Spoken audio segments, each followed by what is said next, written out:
ماشاءاللہ ہم 5 بھائی اور 3 بہنیں ہیں. ایک بھائی ہمارا ایکسیڈنٹ میں مر گیا تھا. 6 بھائی اور 3 بہنیں ہیں.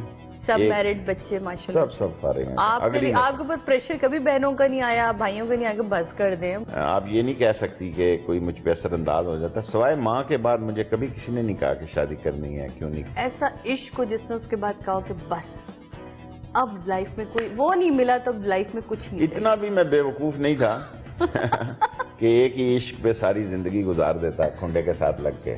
سم ٹائم مس نہیں کرتے کوئی ہو گھر جاؤں جس کو مکان کہتے ہیں آپ, کبھی مکان کو گھر بنانے کا نہیں سوچا؟ میں موسٹلی لوگوں کو دیکھتا ہوں کہ شادی شدہ ہونے کے باوجود بھی وہ تنہا ہے. تو آپ کہتے ہیں پھر ویسے ہی تنہا تھا آپ کو؟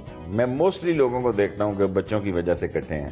اور میں ایک ایسی بات کہنا چاہتا ہوں, میں کونسلر رہا ہوں یا جج رہا ہوں جی. یہ جو چھوٹے بچے ہوتے ہیں نا, جب یہ جھگڑے شروع ہوتے ہیں فیملی کے میاں بیوی کے, جب میں جج تھا تو میں نے یہ دیکھا نا اس میں ٹائم ذرا زیادہ لگ جاتا ہے. آج کل تو فٹ طلاق ہو جاتی ہے. ہاں بچے جو ہے نا جب وہ ماں کو یا باپ کو لپٹتے ہیں نا تو پھر وہ میاں بیوی صلح کر لیتے ہیں. میرے پاس تو ایسے لاتعداد کیس لگے ہیں.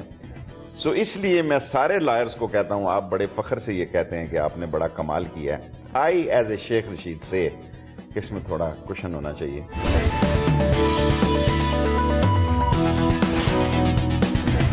یہ لال حویلی کی بنیاد کہاں سے ڈلی تھی؟ یہ تو مجھے نہیں پتا. یہ بہت بڑی حویلی تھی جی بدھو بائی کی. بدھو بائی ایک ڈانسر تھی اس شہر کی. اسی دور سے مشہور ہوگی حویلی لال. ہاں میری زندگی میں اس کا, یہاں سے میں آتا تھا مشن سکول سے پڑھ کے, اچھا بڑا ہو گیا تھا. اس بالکونی میں یہ 3 کیسل سگریٹ پیا کرتی تھی. بڑی گریسفل عورت تھی. اچھا.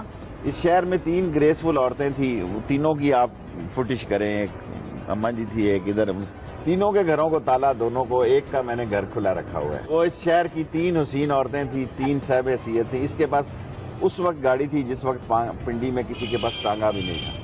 1940 میری پیدائش کے پہلے کی بات ہے, پر یہ لوگ بتاتے ہیں کہ اس شہر میں ایک ہی گاڑی تھی جو بدھو بائی کی تھی, جو کوئلے سے چلتی تھی. اچھا. وہ اپنے لالا لاجپت رام کے ساتھ اس گاڑی پہ بیٹھ کے سری نگر جایا کرتی تھی. یعنی یہ شیخ صاحب کی زندگی میں ویسے خواتین کا بڑا ہاتھ رہا ہے, خوبصورت خواتین کا. وہ اور بات ہے ان کا جب ایسی اتنا ہاتھ ہے تو اپنی زندگی میں لا کے میں نے کیا کرنی ہے. نہیں, یہ نہ کہ میرا منہ نہ کھلائیں, میرا منہ نہ کھلائیں. نہیں کھولے آج شیخ صاحب. یہ بڑا لوگ کے اندر یہ ساری دنیا کہتی ہے کہ جناب ہر کامیاب آدمی کے پیچھے ایک عورت کا ہاتھ ہوتا ہے. عورت ہاتھ ہی اس بندے پہ رکھتی ہے جو کامیاب ہو.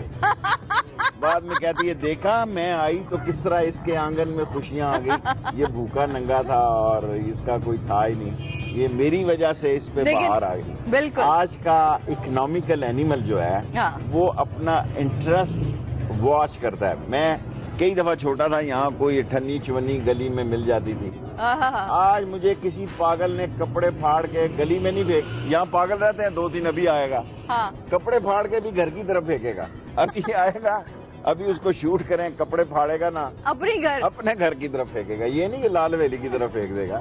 سو پیپل آر, دنیا میں آج سب سے مضبوط رشتہ, سوری ٹو سے, قوم سے معافی چاہتا ہوں, مفاد کا رشتہ ہے. یہ سب سے بڑا سچ ہے آج کا. باپ بیٹے کی تربیت اور اس میں مال اس لیے لگا رہا ہے کہ میرے خزانے کا چوکیدار ہوگا. چوکیدار یہ ہوگا کل کو بڑا وارث ہوگا. بالکل. دعاؤں سے مزاروں سے اولاد لیتا ہے. جب وہ اولاد نالائق نکل دیتی ہے ایک اشتہار دے دیتا ہے جناب, ناخلف قرار دے دیا, میرا کوئی تعلق نہیں. سو مال کی سیاست ہے, پیسہ بھیک تماشا دیکھ. یہاں آپ کا آفس سے کوئی بنایا؟ یہ نیچے میرے آفس ہیں. صحیح. یہ میں نے سجان سنگھ کی حویلی بھی میرے پاس ہے. اچھا. بہت بڑی حویلی ہے. اچھا. وہ بھی میں نے ویمن یونیورسٹی کو دی ہے, اس کا قبضہ کروا دیا. زبردست. اور یہ بھی میں نے ویمن یونیورسٹی کو دینی ہے. بس سوچ رہا زندگی میں ہی دے دوں, یہ نہ ہو باہر اب میں بعد میں آپ کے پیچھے. ہاں چلو اوے ہون تو ساڈا مال ہے, شیخ صاحب نہیں ہے. جی جناب, یہ تھی لال حویلی. شیخ صاحب ہمارے ساتھ موجود ہیں. اب ذرا نکلتے ہیں سفر پہ, چلتے ہیں گاڑی میں بیٹھ کر باتیں کرتے ہیں. چلیں سر. ریلوے میں تھے, ریلوے کے وزیر ہیں. سب سے زیادہ ریلوے نے ترقی اس دور میں کی اور سب سے زیادہ کمایا بھی.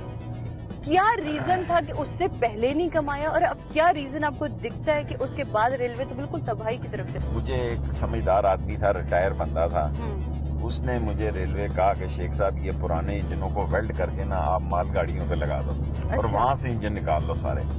میں نے یہی کیا, 3 مہینے اس کا ٹرائل کیا.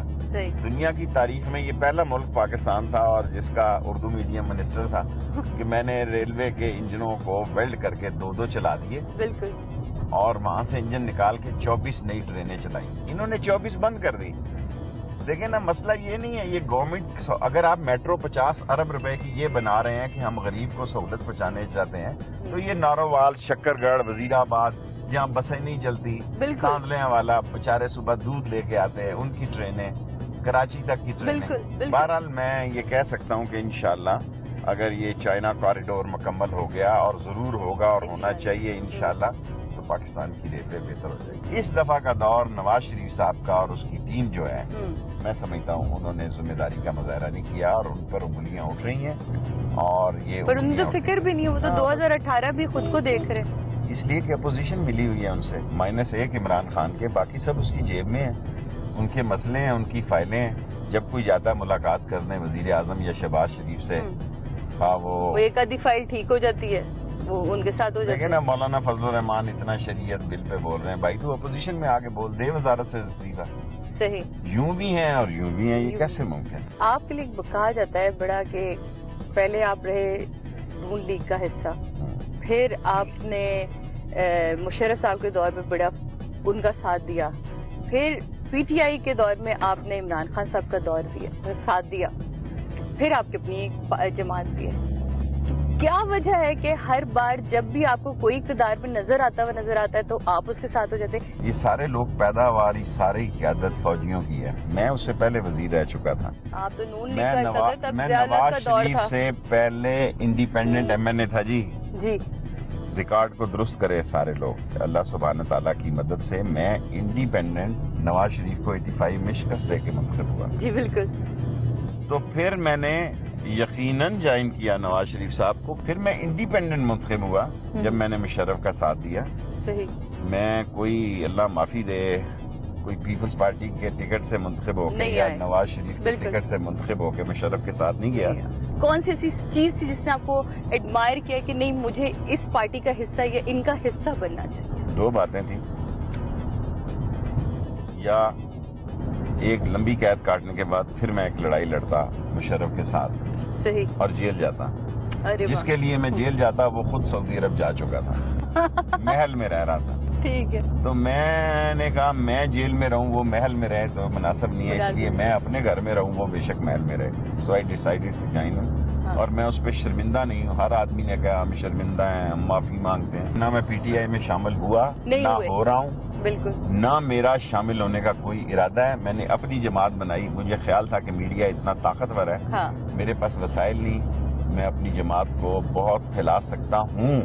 لیکن عمران خان نے ایک تحریک چلائی, اس کا میں نے ساتھ دیا. اب بھی میں عمران خان کے ساتھ ہوں, نہ میں تحریک انصاف کا حصہ ہوں, نہ کبھی حصہ بنوں گا. وہ تو آپ نے ہمیشہ کہا, بڑا برملا اس بات. یہ کہنا کہ میں پی ٹی آئی میں شامل ہو گیا, ہم نے کبھی بھی نہیں کہا کہ آپ پی ٹی آئی میں شامل ہیں. ہم نے یہ کہا کہ آپ نے پی ٹی آئی کا ساتھ دیا, میں بہتر میں سمجھتا ہوں. میں نے نواز شریف سے بہتر سمجھا کہ میں عمران خان کا ساتھ ہوں, اور ابھی تک اس پہ قائم. زرداری صاحب نے سائڈ لے لی, وہ مفاہمت کے بادشاہ بنے بیٹھے ہوئے. وہ کہتے ہیں کہ جب 2018 ہماری باری ہے, یہ باریاں ہی لگی رہیں گی ساری زندگیاں. مسئلہ یہ ہے کہ سارے چور کٹھے ہیں, سارے شریف آپس میں بانٹا ہوا ہے, سب نے بانٹا ہوا ہے اور مل کے کھا رہے ہیں. شیخ صاحب کی میٹنگ بہت لیٹ ہو رہے, تو کوئی بات نہیں, یہاں ہم گفتگو کو روکتے ہیں, اس کے بعد ایک اور لمبا سفر ہمارے ساتھ کرتا ہے. حویلی کے نیچے جہاں آج میں نے فلیگ سرمنی کی ہے, جھنڈا لہرایا, اس کے نیچے میں کتابیں بیچ رہا تھا.